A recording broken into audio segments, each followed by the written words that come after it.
This video starts off with a massive thank you to the people who have my back, supporting me and enabling me to continue making content and doing what I love. I would be nothing without you guys, so thank you very much. In today's video, we will be finalizing the Magicka Nightblade in PvE DPS application, dissecting everything there is and looking at the depths and the power that it holds. Hope you enjoy.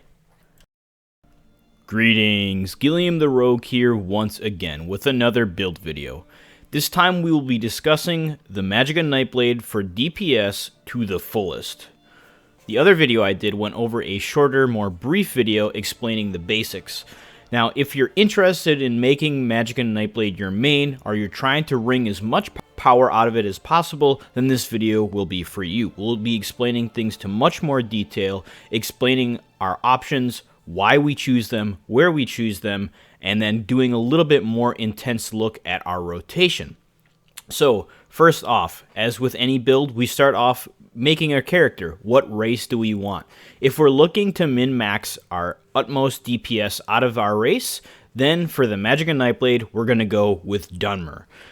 This is because they have a 7% amp to all flame damage, and even though we're not a Dragon Knight, flame damage is still going to be our main priority. We have Shooting Star, we have Blockade of Fire, we have Force Pulse, we have tons and tons of fire damage built into our kit thanks to the Destruction Staff, and we go with the Flame Staff because it buffs our single target damage by 8%.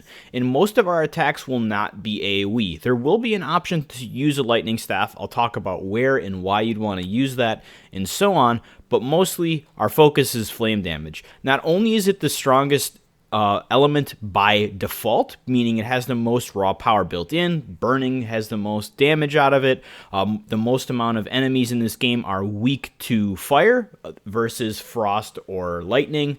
And there are tons of other amps, such as Engulfing Flames, that enable, once we get into group play, that allow flame damage to skyrocket to unparalleled potential. So this is why we use a Flame Staff. This is why we go with Dunmer, because it has unparalleled fire damage in form of Destructive Ancestry. You get 7% more flame damage. That goes to Weaving. Again, our ultimates based on Shooting Star or Elemental Rage.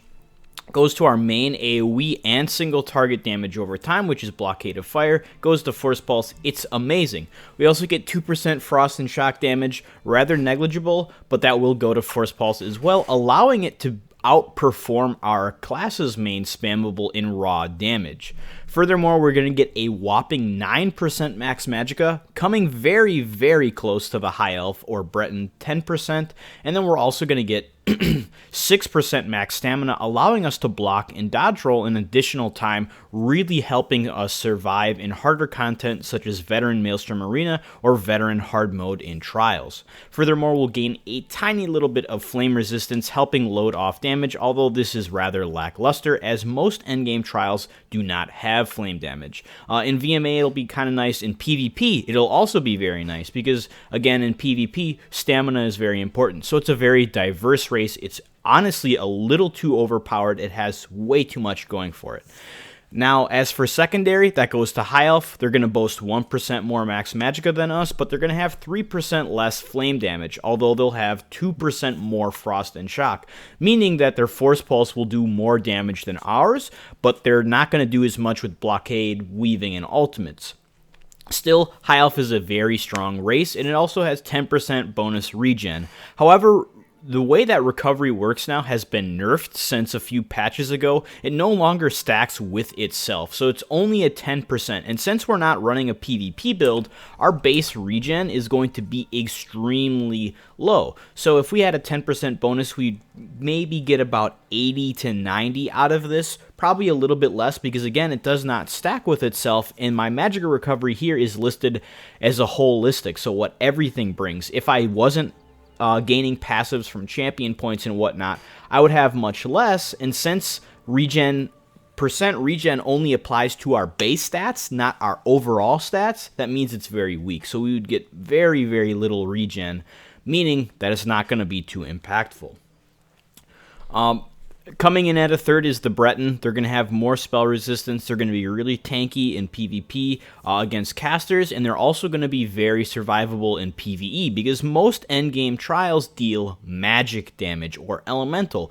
So the Breton's going to have a very nice amount of hardiness in that regard. It's also going to have 10% max Magicka, and it's going to have a massive amount of cost reduction, really helping its resource management. So if you're not looking to min-max, you're looking to do a little bit of PvP and PvE, and you're just trying to be a more conservative player, I suggest Breton. If you're looking to get the most damage as possible and be versatile for PvE and PvP in offensive application, go Dunmer. Now you can choose any race you want. Again, you don't need to min-max to complete stuff in this game, but if you're trying to contend and be as competitive as possible and just be as efficient as possible, then Dunmer.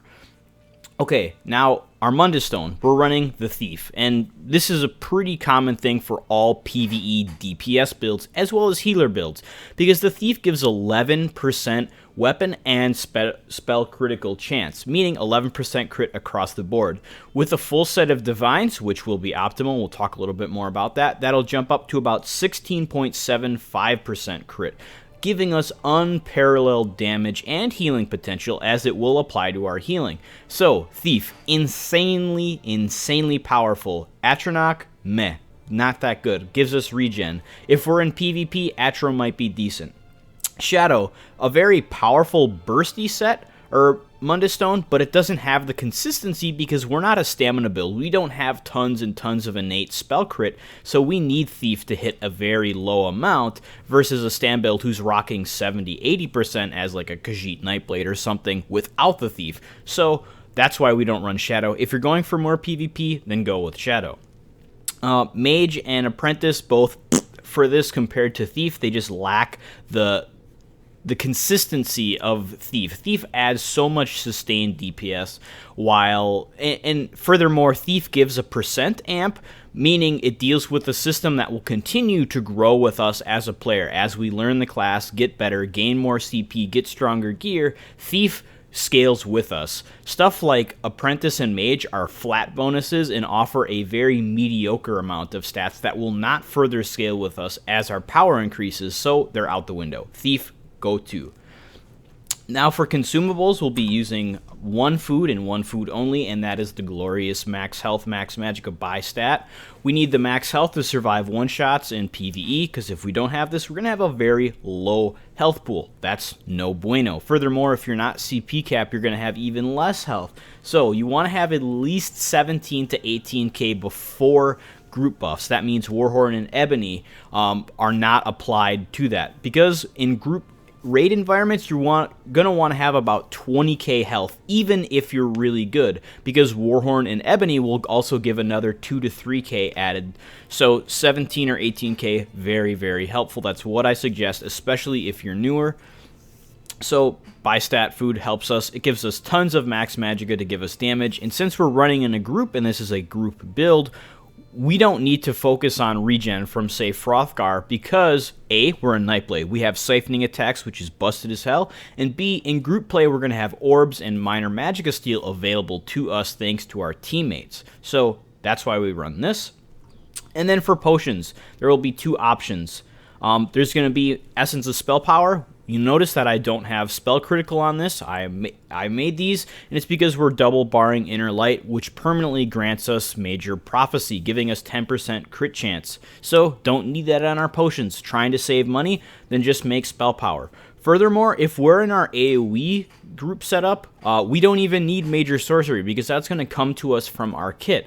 So the Nightblade is very efficient at saving money. Now, does that mean it's going to be amazing godsend DPS? Not necessarily. It's still very strong, but since we have a lot of these buffs built into our kit that can be obtained more efficiently elsewhere, we're gonna lose some power compared to other classes. But still, Essence of Spell Power, this is what I consume. We need that Magicka Flood back, give us Major Intellect to help with regen, and then Major Sorcery for our single target. Again, if you're running Sap Essence for AoE or something, then you don't even need Sorcery. You can put health on this. You can put whatever you really like. This is what I use because I don't always have Sap Essence on my bar. And then also you're going to want to carry around junk potions. This is because of a passive we have that gives us 20 ultimate whenever we drink a potion. So even if we're running around, not in combat, moving from point A to point B, drink potions off cooldown. Activating the Siphoner Catalyst passive gives us 20 ultimate whenever we drink a potion, enabling for unparalleled ultimate generation. Nightblades boast the most ulti gen in the game thanks to stuff like that. So carry junk potions like these on you so that you can not waste money but still gain the efficiency. Okay, now that consumables are done, let's talk a little bit about CP. I'm going to give the group setup. I'm not going to give solo CP because this is a group build. I already went over CP in my Magicka Nightblade VMA video, so if you want the singular CP, go for that. Let's start with Thief. We're going to have 100 into Magician. This gives us insane cost reduction, very helpful. And then 100 into Arcanist gives us tons of Magicka recovery. Now, if you're doing more brutal content and you're going to be blocking, Shadow Ward and Tumbling are going to be very helpful there. You can put a few points in there, but I focus purely on regen because I'm a Dunmer, I got a hardy stand pool, and I have siphoning attacks, so don't really need to worry about that. Now into the Warrior. We are going to run the classic 89-89 split between Ellie Defender and Hardy. This will change based on the content. So if we're going into hard mode Rakat, there's not a lot of physical damage we're taking. So we drop Hardy, go into 100 Ellie Defender, and then drop the rest into Bastion if we're running shields, or Spell Shield to reduce more spell attacks. But this is the setup that I take for 4-mans, most trials aside from hard modes and stuff. So this gives us a massive 23% damage reduction against all attacks. Thick-skinned, 10 in there for another 4.9% reduced damage against damage over time effects. Not super big because there are not going to be a lot of dots, but the ones that are out there are pretty painful. Having a few points helps alleviate that pressure. And then 1 into Expert Defender. This is to just help reduce high burst damage from light attacks because mobs will be doing light and heavy attacks. And then 11 into Quick Recovery because increasing healing received just makes our healers have less healing they have to do. Because if we have more amps on us, that means they don't have to spam heal over and over to get us to 100%. Now, the most important part, which is the mage, and we're going to focus on progression first and then talk about finalize. So the first node you want to finish off is Elemental Expert. You need that flat 25% bonus damage. Really, really important. Then we're going to go to about 22 in Elfborn. That enables our Arcane Well. Now we have our brunt of power from CP as a Magicka build. So after progression, after we have 100 in here and then 22 into here, we're going to start pumping points into Thaumaturge. And we're going to go to 75 into Thaumaturge. And this isn't mathematically perfect to the solo build, but it's mathematically perfect to the group application because of something called off balance. In today's meta, lightning staves and off balance are very, very important tools to enable group DPS because of the Exploiter passive. Exploiter enables 10% bonus damage against targets that are off balance. Well, if we equip a lightning staff and use Wall of Lightning, there is a secondary effect to it that it states, if attacking a target or a target standing inside is concussed, you will set that target off balance. Concussed lasts about 8 seconds. That means you have an 8-second window whenever placing Wall of Lightning on a target that is concussed to have 10% more damage. And this works for everyone in the raid. This is extremely important, and it's why we're always going to run 75 into Thaumaturge as any DPS build, because there's always going to be lightning wall of elements in our group, whether it be from sorcerers or from healers, because 10% raid DPS is insanely helpful. This is the sort of stuff that I love about Elder Scrolls, is seeing that group synergy come into play. Yeah, maybe I do 2k less DPS when I'm alone. Big whoop. But I'm gaining 10% DPS when I'm in a raid thanks to my groupmate working together, synergizing on one another. So this is what I suggest. Focus on the 100 into Ellie, 22 into Elfborn, and then start pumping up 75 into Thaumaturge. Once those are taken care of, pop 1 into Staff Expert. I don't have one there. It's not that big of a deal. But then put 3 into Erosion. This gives us a little bit more Spell Pen. However, most of the times we'll be hitting Spell Pen cap on the PvE targets. I only do this because you can't debuff everything in the game, because there are things like Taunt, which applies Major Fracture and Breach, then there's Power of the Light or Poisons and like tons of things, but you can't put it on everything in the game. So having a little bit of extra spell pen does help. That's why I put the 3 into Erosion. If you're looking to min-max single target, put that 3 into Staff Expert for some extra light and heavy attack damage. Very, very strong. Okay, that goes for CP. That covers about everything. Now let's get into the gear. We already went over this in the brief one, but we'll talk a little bit more about why we run these. So for our single target DPS setup, we're going to be running 5 Burning Spellweave as our main 5-piece. And that's because it's going to have a relatively high uptime because we're using so many flame attacks. We're using Weaving. That's a 1 time every second because Weaving is on a 1-second global cooldown of its own. That's Blockade of Fire, deals flame damage every second. Now we have 2 chances every second. Force Pulse also has flame damage on a 1-second global cooldown. So we pair that 3, that's 3 chances to proc Burning Spellweave every second.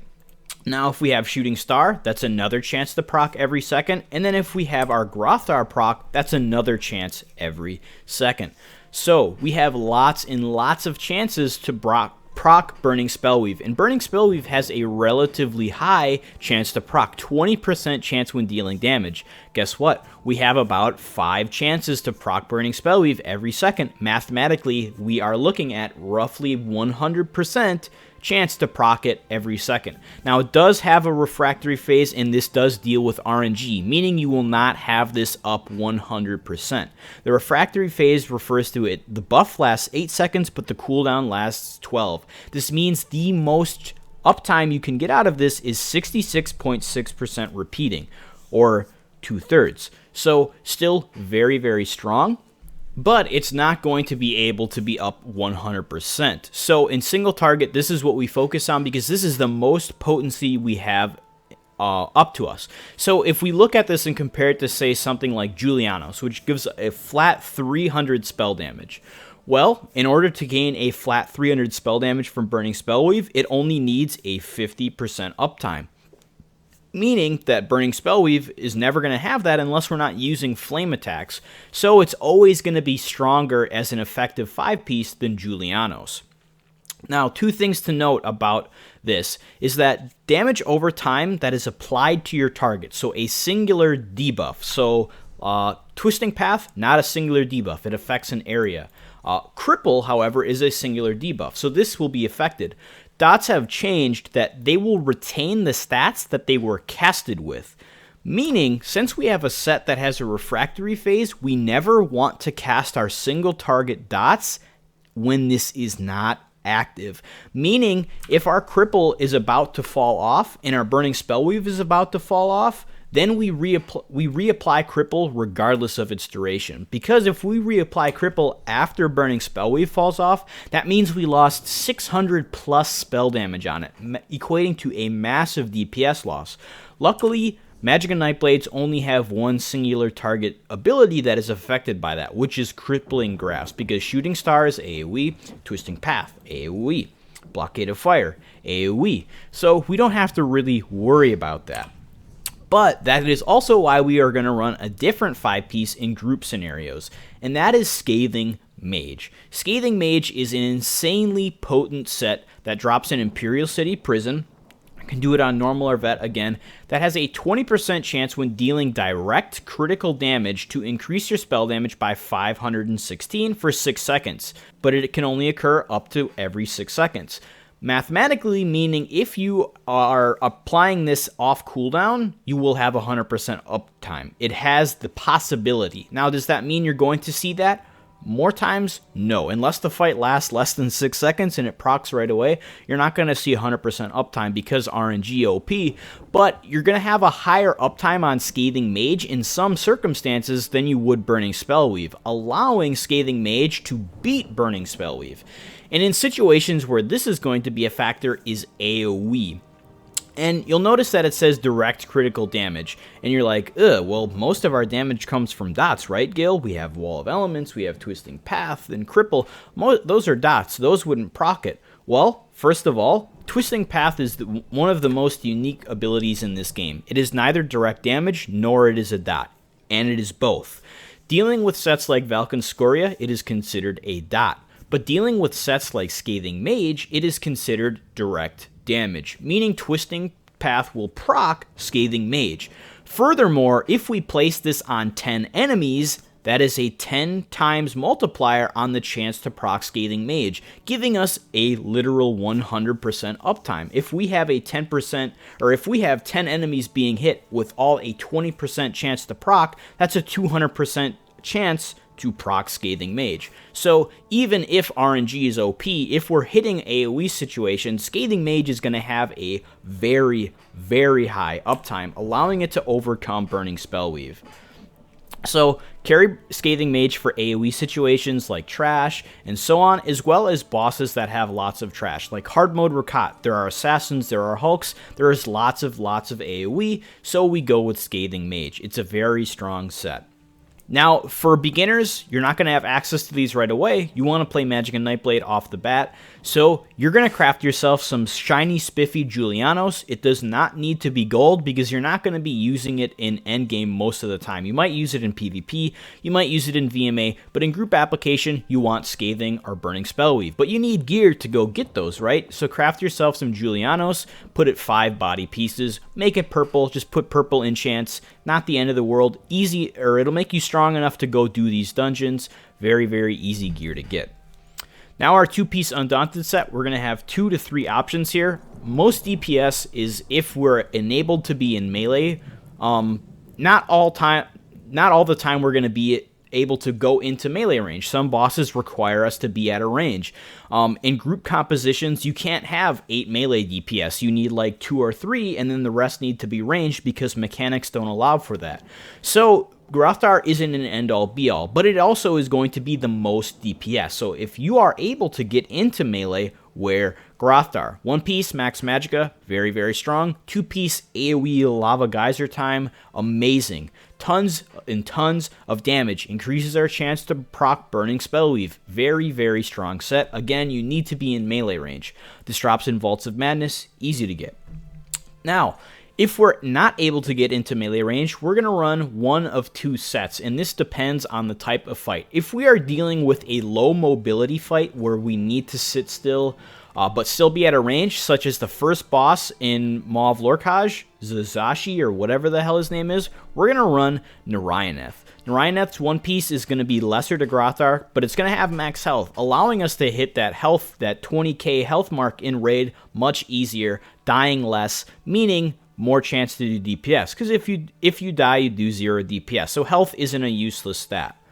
The 2-piece is going to be a 10% chance when dealing, again, direct damage that the Lich Crystal will explode. Now, in terms of in terms of Twisting Path is considered a dot to Narayaneth, so it will not proc it.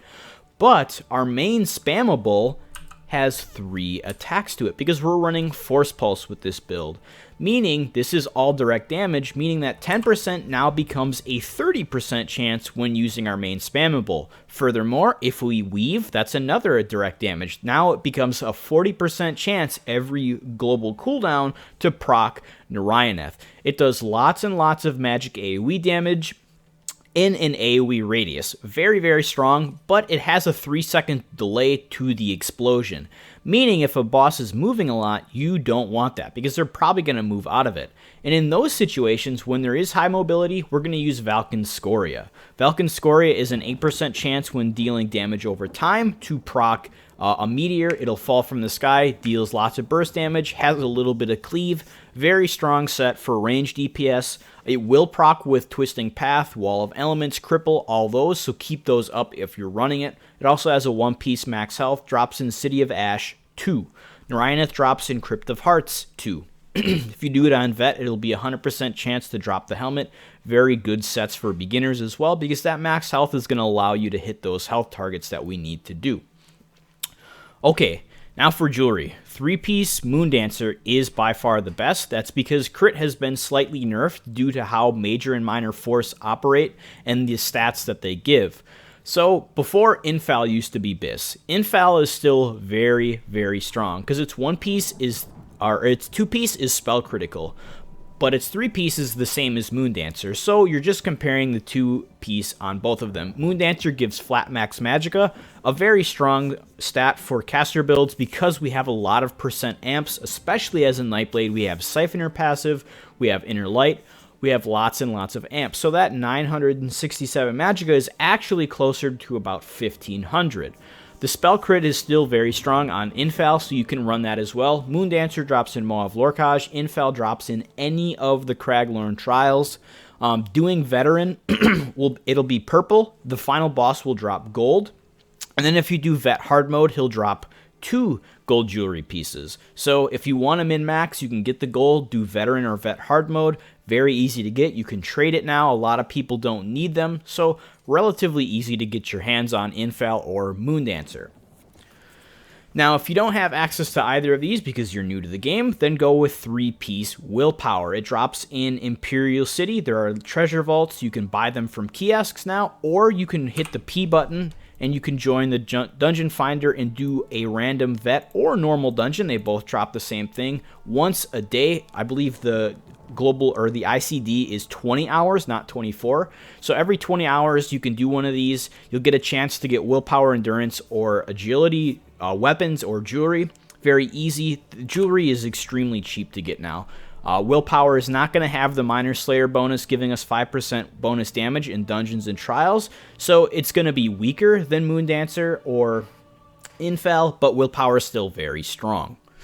Alright, as for weapons, ideally we're going to be running 1 Moondancer staff on our back bar. That's to enable the 4-piece Moondancer, as well as having that juicy Berserker enchant, increasing our weapon and spell damage. And then on our front bar, we're going to have a VMA Destro staff. So if you're running 3 Moondancer jewelry, you're going to run a Moondancer staff. Sharpened is Biss. Sharpened VMA Inferno staff as well. The Maelstrom Inferno staff has to be fire because you're casting Wall of Elements with it, and it needs to be on the same bar to gain that enchant. So Wall of Flame does 20% bonus damage to targets that are burning. Hey, do you remember what Burning Spellweave does? 20% chance to apply the burning status effect. Oh, so if I'm in a group and there's lots of people running Burning Spellweave, Blockade of Fire will always do 20% more damage. Oh, there's a DK using Engulfing Flames in my raid. Now Blockade does 10% more flame damage. This is why flame staves are the best. By far, nothing compares to the power of Blockade of Fire. Blockade of Lightning, pretty decent, but it's more support than it is damage. Still, in a raid, if you don't have anyone running Blockade of Lightning, you need to run it to activate that Exploiter passive by setting targets off balance. Ideally, you're going to have your healers or a Sorc run this, but if no one else is, you can do it as well. So sharpened on both weapons. VMA staff, really hard to get, obnoxious, takes a lot of farming. Moondancer, pretty much the same. Now if we went with 3 Infal jewelry, we're going to want an Infal staff. If we went with 3 willpower, it doesn't matter what staff we run. It can be any gold staff, that, as long as it's sharpened, as long as it's enchanted with a Berserker. And then the VMA staff can also be replaced with Moondancer, Infal, or just a random crafted staff, as long as it's gold, sharpened, and then has a flame damage enchant on it, because you can't stack Berserker. So if you're going with 2 non-from staff, then go with Fiery on one and then Berserker on another. The Master Staff is another option. It's not going to be nearly as strong as Inferno Staff because you're missing out on a lot of light and heavy attack damage, but it's still pretty nice compared to a generic staff. So those are your options for gear. Relatively easy to get your hands on Burning Spellweave. Scathing is going to be arguably the harder one to get because you can't solo Imperial City Prison as easily as City of Ash 1 or 2. Grothar, easy to get. Moondancer, hardest set to get. Infal, relatively easy to get. Willpower, very easy to get. So that's your progression for gear. We've gone through progression with CP. Talked about consumable, talked about race. Now let's talk about the most important part, and that is abilities. So this is going to be the single target setup. This will change based on what environment we're in, but on our Maelstrom Inferno staff, if we have one, we're going to run Blockade of Fire. Again, it needs to be on the same bar to enable that extra light and heavy attack damage.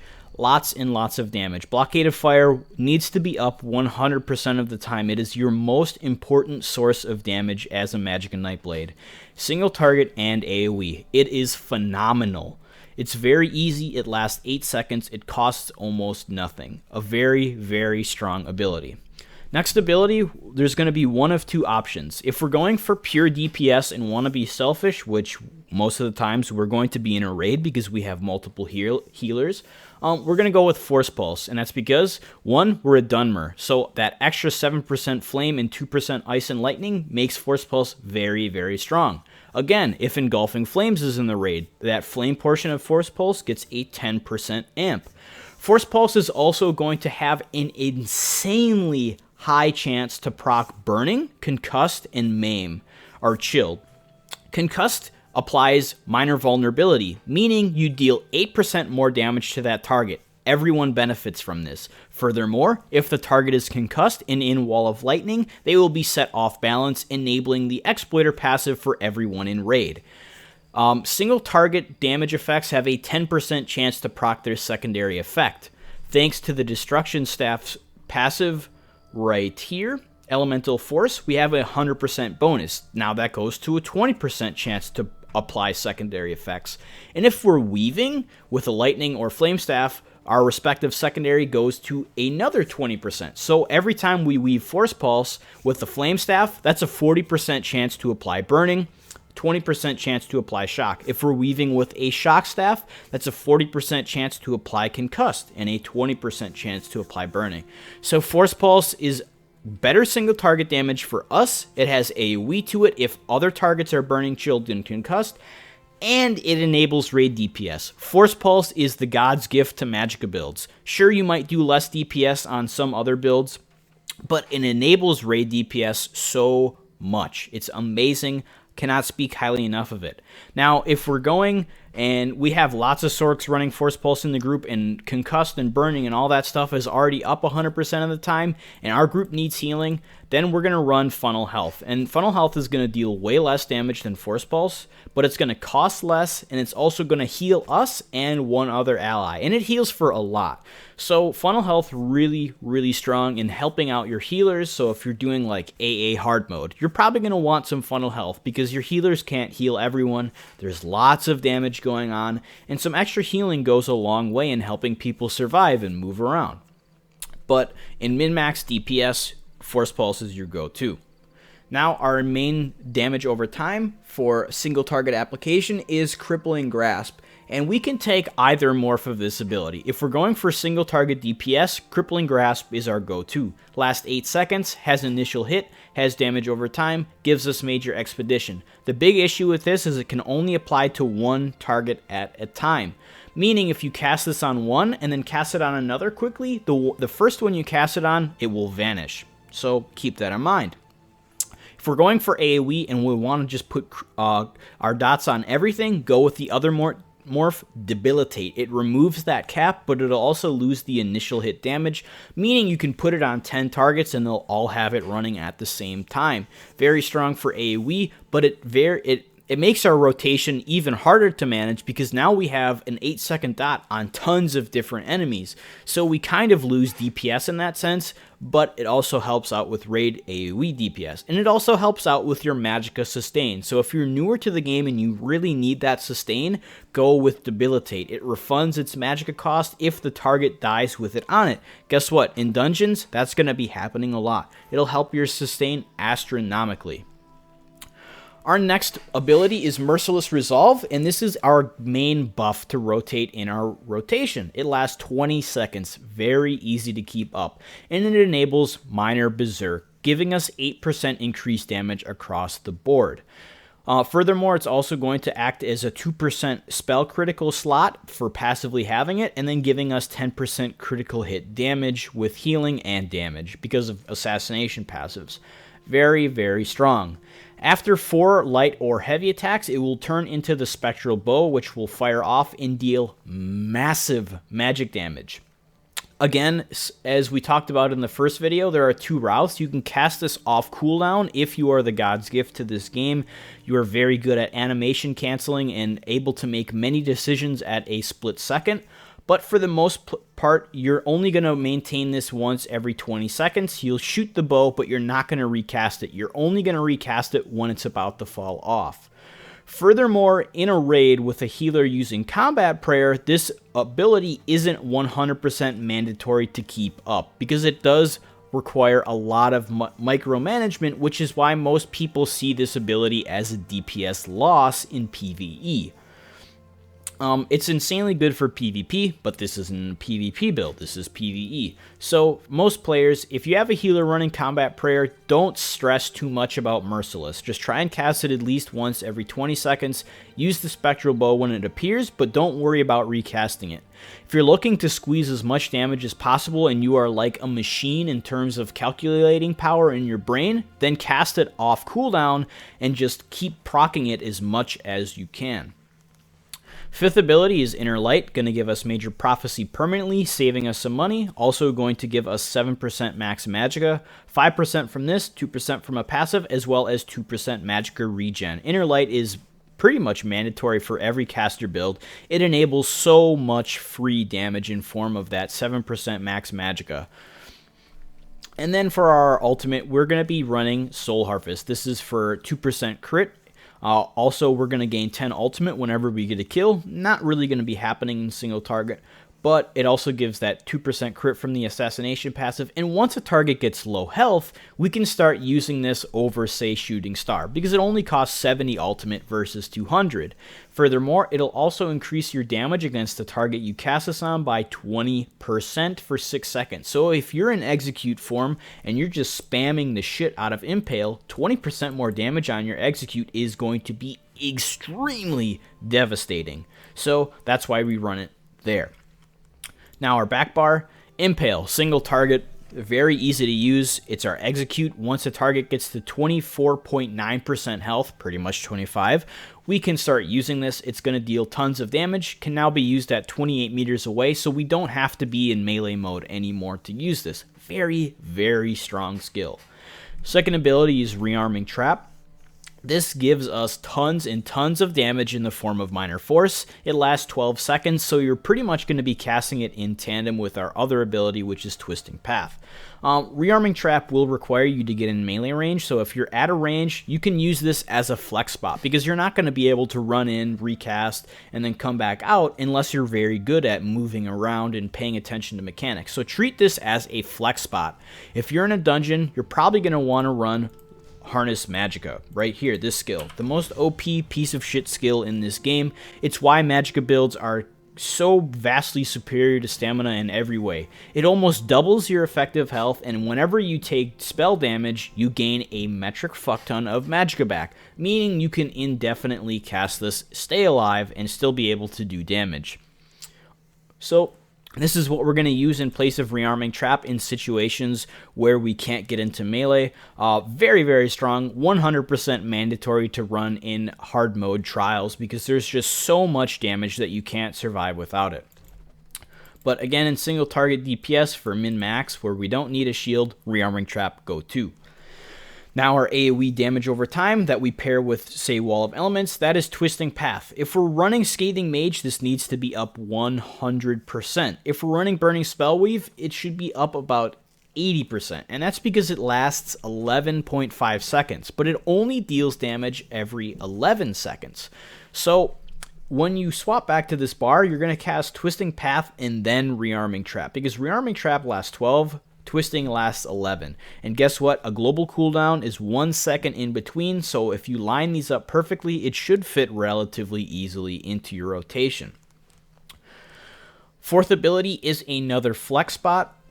If you're struggling with resources or you need your Siphoner passive to be activated, then Siphoning Attacks is your go-to ability. It's going to make you get a butt ton of Magicka and stamina when you light or heavy attack, and it's also going to have a 10% chance to proc from single target damage or AoE direct damage to give even more Magicka and stamina back. This is why Magicka builds, or Magicka Nightblade, is able to contend in non-min-max environments, because it has so much resource management. I don't need a healer throwing me orbs and LE draining. I can take care of myself for the most part if I'm using Siphoning Attacks. Very, very strong skill. Lasts 15 seconds as a buff. Bada bing, bada boom. Now again, in a raid environment, if we can run in melee mode, then we're going to keep trap, but we're going to drop siphoning attacks. And a lot of people are like, Gil, why are you losing 8% max Magicka from this? Well, remember what I said about how dots retain the stats that they were casted with? Well, that exception, or there's an exception to that, and that's with damage over time. So let's take an example here. Let's cast Twisting Path. Without any amps, we see a 2-8-20 as our max damage. So now if I swap, it goes to 2-9-3-8. So that's what we see as our max. But if I swap back, it'll go back to 2-8-2D. So Twisting Path changes based on our stats. It's not static. Meaning, if we lose 8% Magicka here, but gain it on this bar, we're still gaining that 8% Magicka in form of damage on Twisting Path. Meaning we don't have to worry about it being on the proper bar or having that min-max application. So that's why we can get away with not having siphoning attacks or a siphoning ability on our back bar, because we don't have any single target dots on this bar. As soon as we swap over to our front bar, we'll be gaining those stats right back. So treat this again as a flex spot. In hard mode environments, I usually drop siphoning attacks for Harness Magicka because this gives me resource management too, and it gives me almost 30k effective health, sometimes even more. So Harness Magicka is usually what I run there, but in solo or smaller groups, I will run siphoning attacks because I can usually keep myself alive. Final ability is Inner Light. Again, this enables permanent Major Prophecy, 7% max Magicka, 2% regen, easy peasy stuff.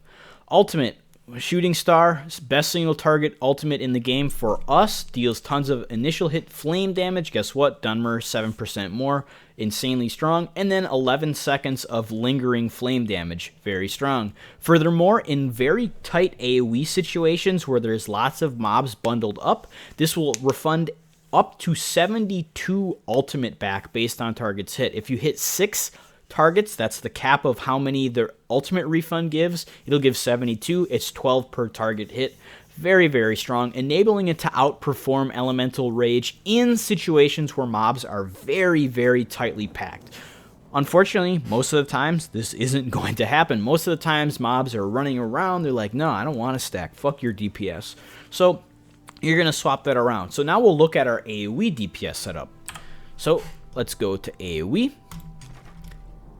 Now our bars change a little bit, as well as what staff we're running.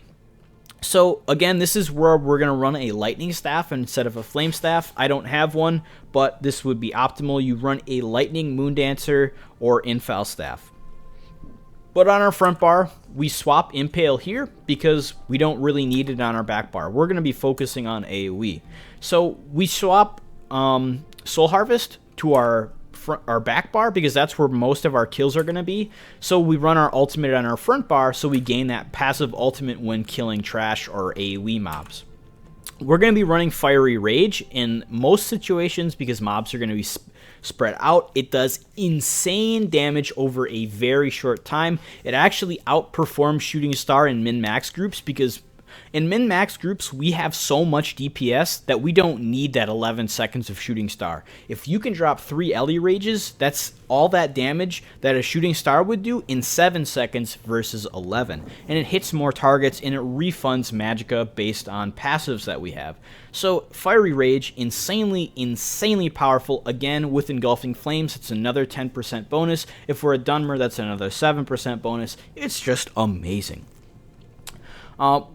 Our single target bar won't really matter because this is AoE, but this is on our Moon Dancer bar. We're running Impale, Force Pulse, make sure we get that 8% bonus single target damage, Crippling Grasp, Merciless Resolve, and Inner Light. Now our back bar, which is our VMA staff, we swap up with Blockade of Fire. So since Blockade is on this bar now, we need to make sure that our Maelstrom staff is on that bar. Again, Lightning Staff is preferred, so a sharpened Lightning Maelstrom Staff. Then we're going to be running Sap Essence. AoE damage, 8 meters AoE, does tons of magic damage, and furthermore, it heals you and your allies for lots and lots. And it has a bonus modifier based on enemies hit, so it gets a 20% additional healing modifier based on each enemy up to 6. So 100% or 120% additional healing from the tooltip if you're hitting 6 targets. Very strong, does great AoE damage. It outperforms Impulse or Pulsar from the Destruction Staff, so that's why we run that. It gives us 8% max Magicka since we're not running any other siphoning abilities on this bar. And then it'll also give us Major Brutality in Sorcery, meaning we can skip out on the Sorcery Potions. So if you want to be a cheapskate like me sometimes, just use Trash Potions or just have Magicka Pots. Because you're going to get Sorcery from here. But in single target, you're not going to run Sap Essence, so that goes to those pots that we talked about. Next is Blockade of Fire. This is on this bar because this is where we're going to be most of the time. It's also our Maelstrom Staff bar. Easy peasy, get lots of free damage. Twisting Path, when paired with Blockade of Fire and spamming Sap Essence, Magicka Nightblade is actually the highest AoE damage spread out. Sorks boast the most AoE damage in pinpoint locations because their pet is fucking busted, but it has a very short AoE radius, and Nightblades are able to hit more targets, and they also have insane ultimate regen because every time you kill one of those little peons in a trash pack, you're gaining 10 ultimate. And you're going to be getting lots of kills with Fiery Rage. So you can drop 2 Fiery Rages to some person's 1 Fiery Rage. So the Magicka Nightblade has great AoE potential. Harness Magicka, just there for a defensive slot so we don't have to bar swap, don't have to worry about anything. And then Soul Harvest, again, for that passive ulti kill, or passive ulti gen on kill. 10% bonus crit hit damage for having it slotted, and 2% spell critical. So that was a lot of information. I'm pretty fucking exhausted, and I'm sure you are too. But we're not done yet. Now we have to go over the rotation, and we're going to go over the single target rotation, and I'm going to bring in my girlfriend to help me with orbs and drain and give a more accurate representation of what it looks like in a dungeon. Okay, so here we are again. Just going to do the single target, wearing all of the same gear that I talked about before. Make sure my Maelstrom staves are infused, or make sure my Maelstrom staff is charged and all that stuff. So we're going to start off the pull with Rearming Trap, drop a Shooting Star, and drink a potion. That way, everything we're doing gets that major sorcery because Shooting Star has that delay before it hits, and then everything in our kit will have that 10% crit hit damage as we're casting it. So let's do what we normally do when we get ready to pull. We're going to buff up.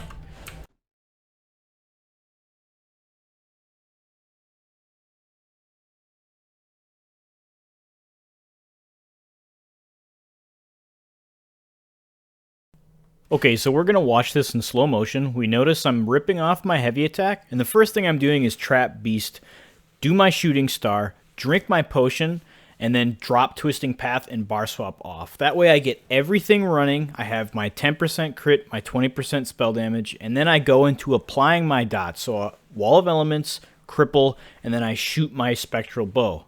Now I'm just looking what abilities need to be reapplied, and I'm spamming Force Pulse in the meantime. So then reapply Blockade, Cripple, Bar Swap, Twisting Path, Trap Beast, and then go back. Okay, now I need to reapply Relentless because it fell off. And then now I'm just watching my buffs. What abilities need to be casted? And if there's nothing else to cast, I do Force Pulse. And I'm trying to weave in between each and every ability. So the really nice thing about this is we're not recasting Relentless every time we shoot the bow, because that makes our rotation really hard. So we see when we don't do that, our rotation actually is very fluid. Things line up well. We're casting 1, 2, 3, 4, and then bar swap, go into spam, and then repeat 1, 2, 1, 2, 3, 4, go into spam. So it's a very fluid and easy rotation, but you'll do notice that there's a lot of bar swapping that I'm doing, canceling my animation. So I try and cancel my animation on Cripple because it's very long-winded. I try and animation cancel off Twisting Path because it's very long-winded. And I drop my the reason why I drop Twisting and then Trap is because Twisting is 11 and Trap is 12. So if I line those up perfectly with our global cooldown, everything should have a relatively high uptime if I'm managing things properly.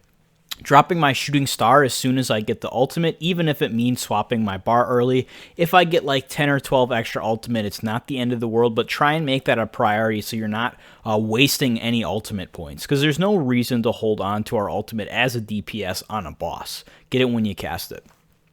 Okay, now that he's approaching execute range, I need to start to get ready to change my rotation, but I'm still going to keep up my dots because they're going to actually outperform my spammable. So now I'm just spamming Impale here because that's my new spammable once he's at 25%. But I'm still trying to keep up my blockade so I can keep Burning Spellweave procced, and I'm trying to keep all of my dots up because they're actually worthwhile keeping if their full duration goes off. But if a target is at like 5% health and he's got like 100k health, just spam Impale because he's not going to live the full 8-second duration of your other dots. Major Expedition from Path, almost 100%. Burning Spellweave was kind of low. You're usually going to see about a 63 to 66% uptime on this one. So RNG could probably hit about 38, 39k. Berserker up roughly what it needs to be. Looking at our recap, some pretty low crit chances here. So again, RNG could have been in our favor. Look at that Impale, only a 50% uptime, or 50% crit chance. Force Pulse having really low crit chance as well. So a lot of this comes down to RNG on the shorter one, but it's easier to demonstrate the rotation. So you saw, since I wasn't recasting my Spectral Bow after shooting it, and also made the rotation much smoother, much more in line, and everything actually fits perfectly together. You notice that, like, right as I'm about to go, I cast my Wall of Elements. That means that as soon as I cast my Wall of Elements, the next thing I do is Cripple, because they're both 8 seconds. And then I bar swapped, casted Path, and then Trap Beast, and then swapped back, and then went into spam mode until I needed to redo Blockade, and then Cripple again. So the rotation is very simple. It's very fluid. It actually works if you're not recasting your Spectral Bow. And again, remember that this DPS isn't representative of what it's going to look like in group, because I'm not running, I don't have Engulfing Flames. I don't have that 10% flame damage, so I'm missing a lot of free damage on these attacks. I am also not hitting Spell Pen cap because I don't have a tank applying Major Minor Breach, I don't have Alkosh, I don't have all of these crazy things, and my CP is set up for group play, so I'm not hitting the Spell Erosion cap. My Elfborn is lower, but that's because I have 75 points into Thaumaturge so I can get that Exploiter. But I don't have someone casting Wall of Lightning, setting the target off balance, so I'm not gaining anything out of this CP setup. So this isn't what we want to do for single target DPS. So this isn't representative. I could easily push 40k, 42k with this DPS if I was in proper CP, if I had lucky RNG. So again, that DPS wasn't totally accurate of what it's going to look like in group. In group scenarios, Magicka Nightblade is still very strong.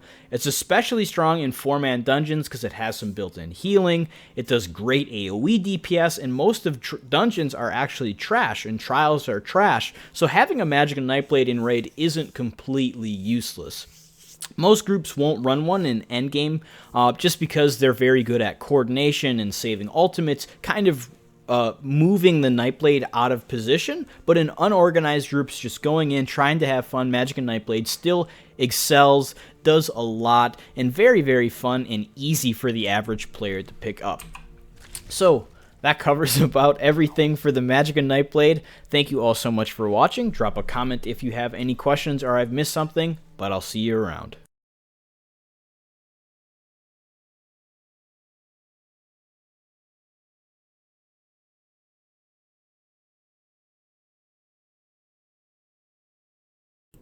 If you've liked the content in this video, consider pledging at my Patreon. The community's interest and support keep me inspired and drive me to continue improving and giving back.